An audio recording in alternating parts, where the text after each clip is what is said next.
Hello there, Holiday here. Today I'm going to be showing you how to build stock propellers in Kerbal Space Program. In this video I'm going to be showing you how to build 3 different designs. Of course, these aren't the only ways to build stock props, and any way you get them to work is fine. Starting from the left side, we have the dumpling tank bearing design. This design has the advantage of being small, relatively easy to make, but still having a decent amount of power. I'd use this as a general purpose motor because it's powerful enough for almost any kind of aircraft. The second design in the center is probably the most powerful of the 3. This design uses Staputnik probes as bearings inside of a ferro, and as such has the least amount of drag.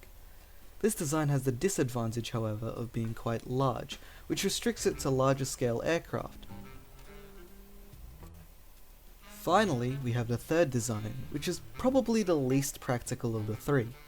It doesn't provide much power, but it's much smaller than the first 2 designs. It can be useful for micro builds, or in my case, replicas. This one requires a little bit more precision and tweaking to get right. So an example is the actual bearing itself here. These need to be spaced really correctly for it to work, and that can be quite difficult to do at times. On the screen now, you should be seeing timestamps to skip to what design you want to build. Alright, without further ado, let's start with the first design. So the first thing you're going to want to do is get a probe core of your choice. In this case, I'm going to be using the Octo 2. Next, attach a docking port to the front of this probe core, like this. After that, attach another Octo 2 to the front of this docking port. Then use the offset tool and move it so there's a gap enough to fit some reaction wheels in. The next step is a crucial step, and that is attaching the reaction wheels. First things first, attach a reaction wheel and then ensure auto strut is set to root part, and that rigid attachment is set on. Make sure this is set the same for the probe core, like this. Okay, so the next thing you have to do is copy paste this reaction wheel and make sure you get like a decent amount. I tend to have 6 because it's a nice number. Then what you do is get the offset tool, then you move them in so all the yellow bits are touching each other, like this, and also so it's nice and compact.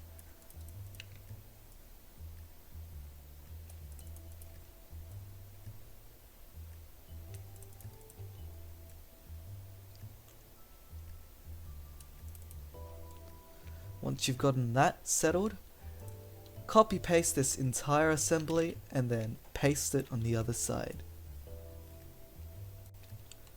Grab an RTG and press R to convert to radial symmetry. These will be the power source for the motor, and you'll need about 1 RTG per 3 reaction wheels. I can't be stuffed counting, so I'm just going to shove about 6 of them in there.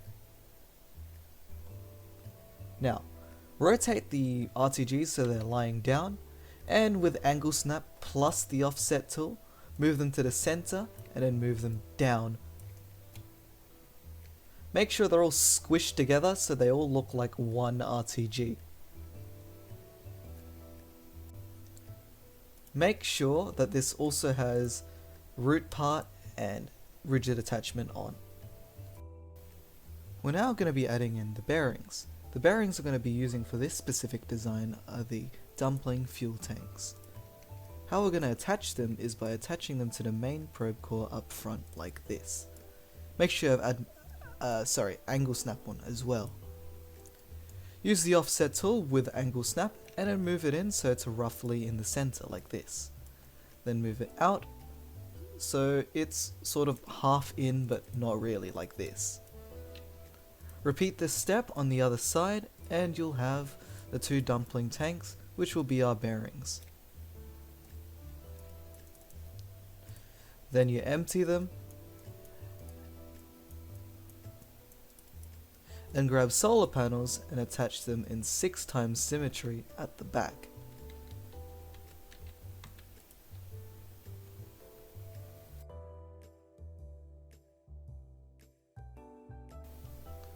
With these solar panels, use the offset tool without angle snap on to move them into place. You want them to be in the center of these balls and closely hugging them, like as well. Make sure that they're slightly above that ridge to the point where a slight little marking of the ridge will appear on top of the solar panel, like this. Repeat this on the other side, of course, by copy pasting this solar panel, using angle snap again, attaching it like so, attaching it like so, and then using the move tool or offset tool to get it roughly in the same position like this. Once you've got it roughly in the same position, roughly same height, move this bit and have it in the same place as the one at the back. Next, grab some cubic octagonal struts and attach them to the front, like this. Offset tool to the front, I mean. This is acting like a blocker, so it doesn't just slide out the bearing. You want this to be pretty close, so that it's slightly clipping in like that. Do this on the other side so it doesn't slide backwards either.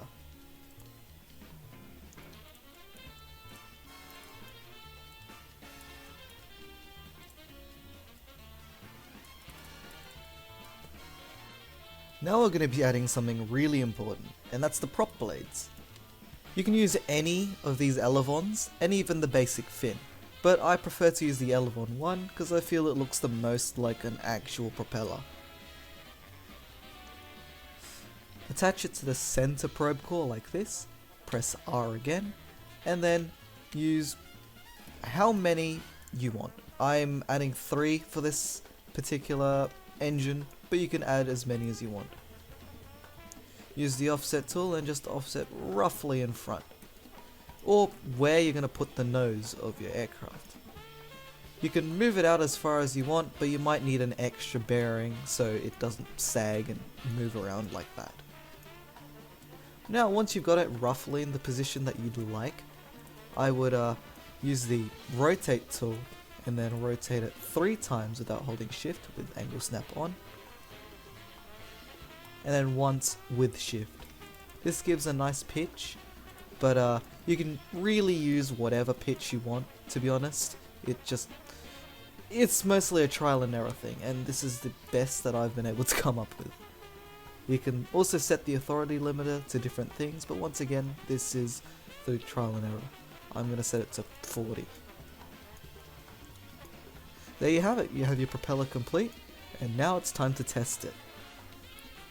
Now, if you're unaware on how to actually use the propeller, what you do is detach this part from the docking port. Now what I've done is set it to stage so it appears here, but you can set an action droop if you want. I'm going to press space and there you go, it's detached. Now I'm going to switch to this other bit of the craft and then hold Alt plus E or Alt plus Q depending on which way you've angled the blades. It should spin really smoothly with some slight bumps in between. Now if you're getting really heavy vibration, what your problem is that the solar panels aren't spaced correctly, or that these are a little bit too close in, or something else is done wrong. Really, you're going to have to tweak these kinds of propellers a lot to get them to work, but yeah, they should work about as smoothly or even smoother than this if you've done it properly. So now we're going to be moving on to the next design of propeller, which is the fairing design. So the first thing you're going to want to do is grab the 1.25 meter fairing like this. Next, grab a docking port, a small one, and attach it up front like this. Now what you're going to want to do is grab an I-beam of your choice. I would use the small one if you're building a smaller engine, and a bigger one if you want a massive engine.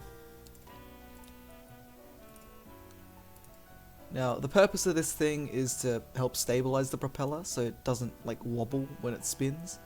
It's sort of like the backbone of the prop. in a sense. Now, what you want to do now is move this docking port back inside of the fairing like this. Now move the I-beam back out so you leave a gap like this. Now we're going to be adding the actual bearings for this thing. Now, you would be normally using Stay-Putnik probes, but they broke the hitbox of these things. Thankfully, the old ones still exist. So go to Filter by Cross Section, go to size 0.625, and here you will find the old Stay-Putnik probe right alongside the new one. Grab the old one and then attach it here and attach it there. And of course offset them accordingly.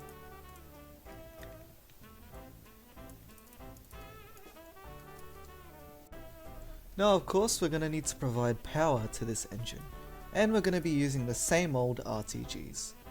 Now I don't know how many reaction wheels we're going to have, so I'm just going to put 6 of these on there. Once again, make sure they've got auto strut to root and rigid part on, and offset them inside so they all look like one. Make sure the auto strut and the rigid attachment is applied to every single part.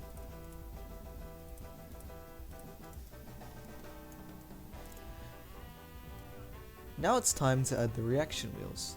How we do this is by adding a cubic octagonal strut to the I-beam in the center. Use angle snap to place it there properly. Then with angle snap and the offset tool, move it to roughly about where the center should be. Then move it up so we can work on it later. Now get your reaction wheels and attach them to this cubic octagonal strut. Make sure auto strut is set to root and rigid attachment is on. I'm just going to add 6 to each side like this, and move them in close together like this. It doesn't need to be perfect, but as long as it's like this, it should be fine. Now, if you want to double up on reaction wheels, what I would do is grab this center bit and then just attach it there. I'm just going to get that centered, attach that there. Now move both of them down and you should have all the reaction wheels you need.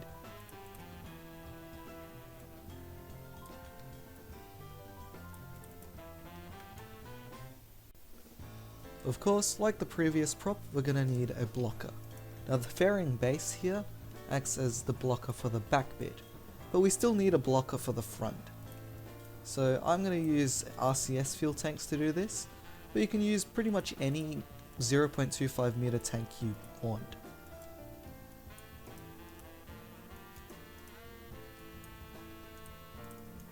Now use the offset tool and move them to the front like this.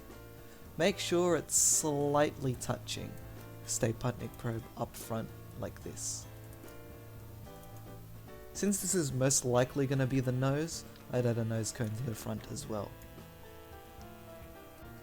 Now it's time for propeller blades. Once again, you can use any elevon you want, including the basic fins, but for this motor I'm going to use the elevon 1. Just attach it to any of these reaction wheels, it doesn't really matter. Then put on radial symmetry and add as many as you want. For this propeller I'm going to add 4. Move it up front and offset it so it's not touching the nose cone.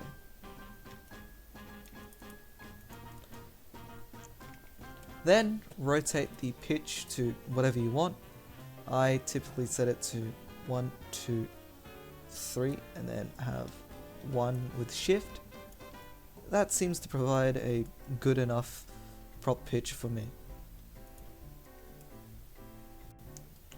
Alright, so now we're going to have to actually put over the fairing. But before we start building the fairing, make sure the sides are set to 6, make sure the truss structure is off, and make sure the fairing isn't staged so you don't accidentally blow up your engine mid-flight, which is kind of embarrassing. Now I tend to make the length of this engine one fairing length. So I'm just going to adjust the length of this engine now. Just give me a second.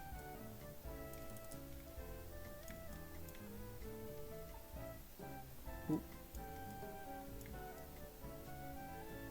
And there you go.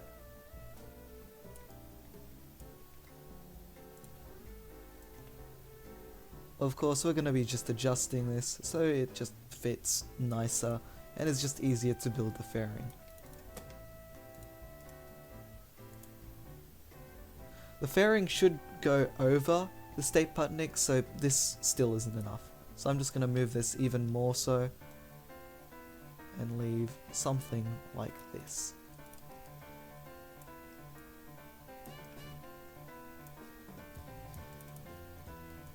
Moving the propeller blades as well, and then let's build the fairing. Now it should be over the halfway point of the Staputnik probe, then you close the fairing like that. Now that's your fairing motor done. Now of course, with every single propeller the startup procedure is exactly the same. First things first, you detach the propeller from the main craft. In this case I'm just going to press space. Now I'm going to switch over to the main, to the prop and do Alt E. Depending on which way the blades are angled, you can either do Alt E or Alt Q.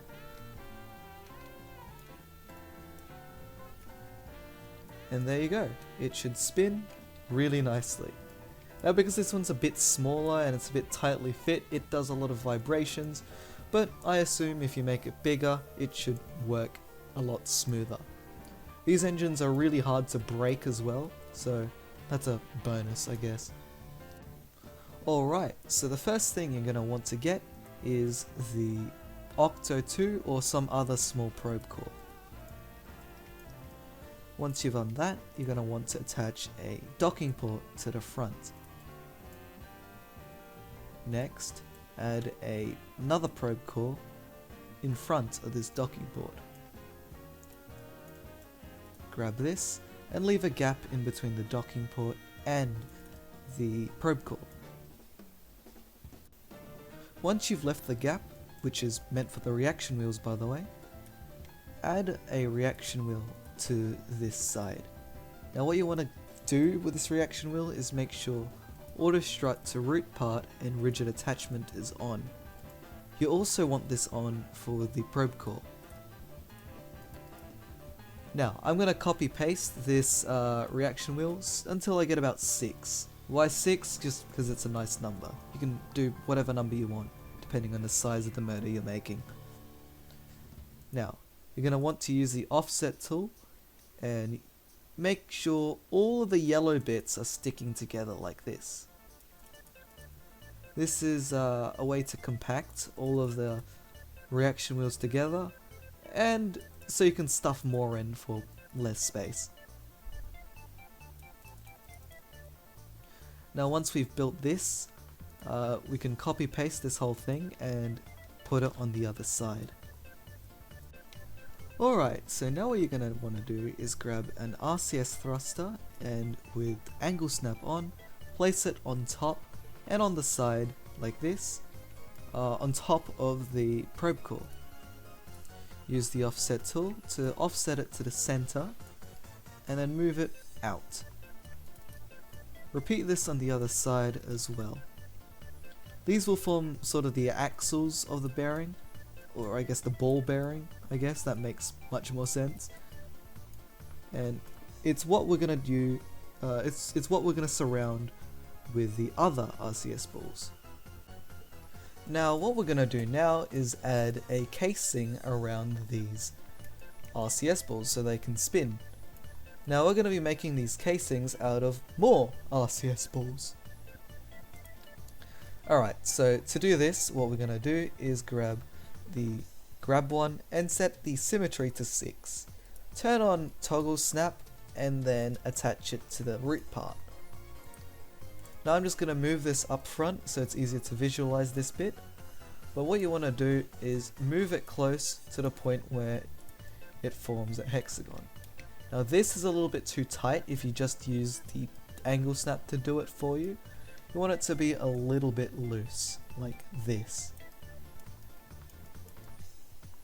Now to get the perfect width and like distance between the balls on the outside and the balls on the inside, it's going to require a lot of tweaking. But roughly it should look like this, with the ball slightly out like this and slightly in. We're going to copy this on the other side as well.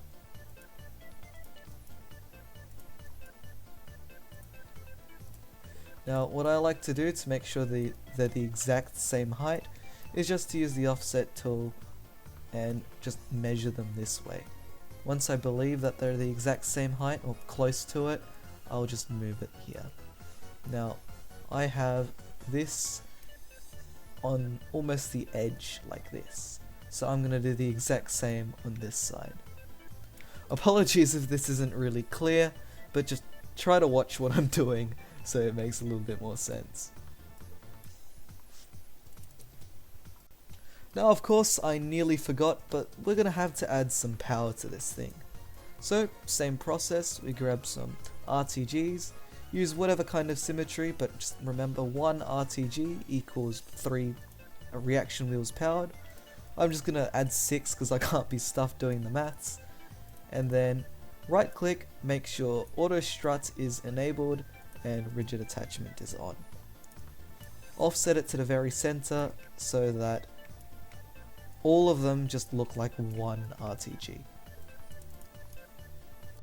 Of course, now this bearing is going to slide and we don't want that. So what we're going to have to do is just grab another RCS ball, and this RCS ball is going to act as a blocker at the front.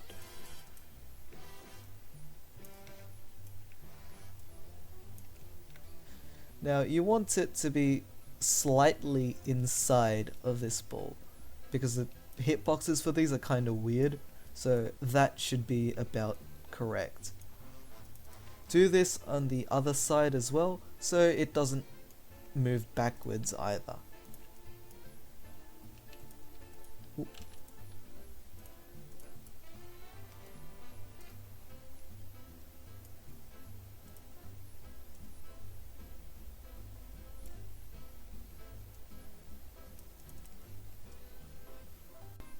And finally, the last step, we're going to be adding the propeller blades. You can use any of the elevons you want, as well as the basic fins, but for this tutorial I'm going to be using the elevon ones. We're going to be setting the symmetry to radial, and I'm going to be adding 3 blades for this design. Move the prop blades to wherever you want. If you move it out too far, you're going to need an extra bearing. So I'm just going to have it up close about here. You can set the prop pitch to anything you want, but what I personally do is just do 3 rotations with angle snap on, so 1, 2, 3, and then 1 rotation with angle snap on and shift. Also make sure that this is auto strut to the rest of the propeller. Finally, add some sort of way to activate the docking port. I'm just going to enable staging like that. And there you go, the propeller is done. So of course the starting procedure of this propeller is almost exactly the same as every other propeller. You just detach this main bit, then hold Alt plus E or Alt plus Q, and just wait for it to spin up fully.